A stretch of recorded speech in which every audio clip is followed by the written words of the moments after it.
Hey guys, my name is Japanesetutor and I'm here to make you better at chess. Today we're going to go over a really unique concept.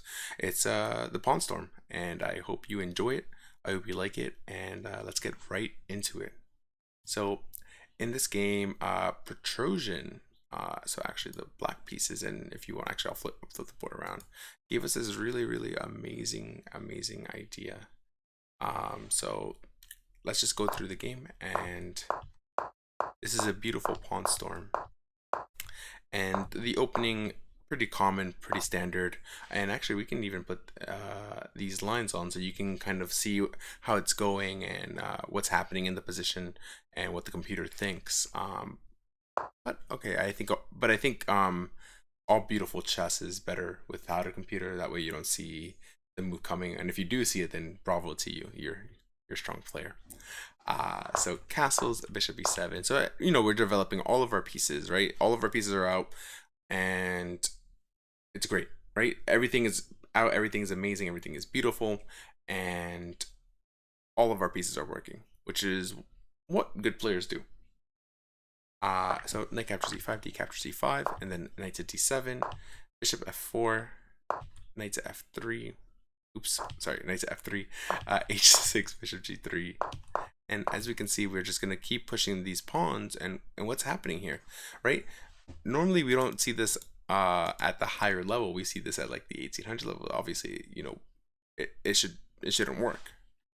Okay, whatever. So they play h4, takes, and I mean, obviously, taking here is just leaving a defender, and then we're gonna be able to castle, d5, bring a rook over here. So that really looks kind of troublesome. So, and it also leaves this pawn undefended, right? So, see what happens here.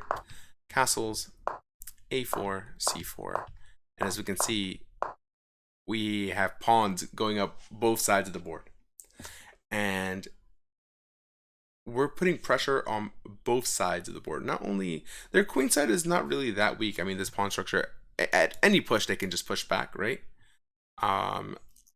So here the really amazing point is we have to play where we're strong, and that is the king side. So just keep playing over here, right? So queen d2, rook hg8, and on any push we never take, right? We're just gonna the same thing for them, right? They didn't really want to take, except this way, because then they get a weakness and then they can try to do some stuff, right? So then rook 81, and again, play where we're strong and trade off the bishop, and that was one of the defenders of the king. Our bishop was just in the center, so it's cool. Just keep going, right? Rook d4, and now we're gonna keep pushing our pawns. Our pawns are the strongest thing on this board.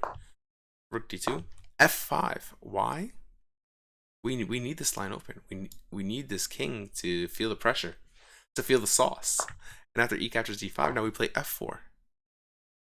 What? Knight f6. Okay, whatever. Queen check. That's a silly check. I like to call that almost a tickle. It doesn't really affect us. Just king b8, f3, bishop c8 attacking the queen. Queen to b1, g3. Rook e1, h3. Bishop f1 trying to guard everything. Rook h8 trying to take here. And then, the rook coming here and winning the rook. Right? So, and if bishop decides to take, well, they can't take, right? Because it's double check. If king moves over, then we just take here, right? So they have to take. So how do you defend against that? You take yourself. And after it takes, king moves over. Bishop captures f1. Here, and now e4, again pushing and pushing. After queen d1 trying to hold everything together, knight to g4. What a beautiful move.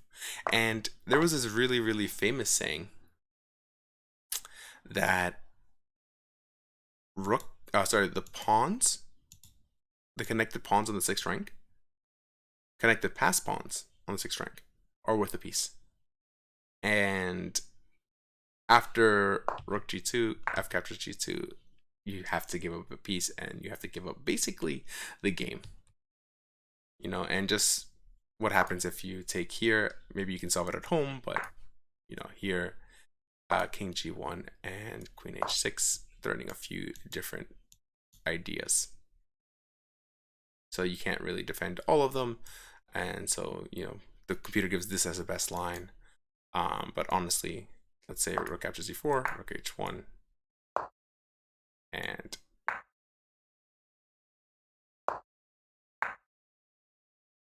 so I hope that you enjoyed the game. I hope you liked all those pawns pushing up the board. And it's a really, really unique strategy that is really not talked about a lot, the Pawn Storm. So hopefully you can use it in one of your games. And if you do, you can come and send it to me on stream. I'm live every single day at 9:30 p.m. Eastern Standard Time. And if you want, we have a tournament that I hold every single day at 10:30 p.m. Eastern Standard Time. Come and play, come have fun, and come learn with us. You can also ask questions live on stream while I do these lessons. So take care.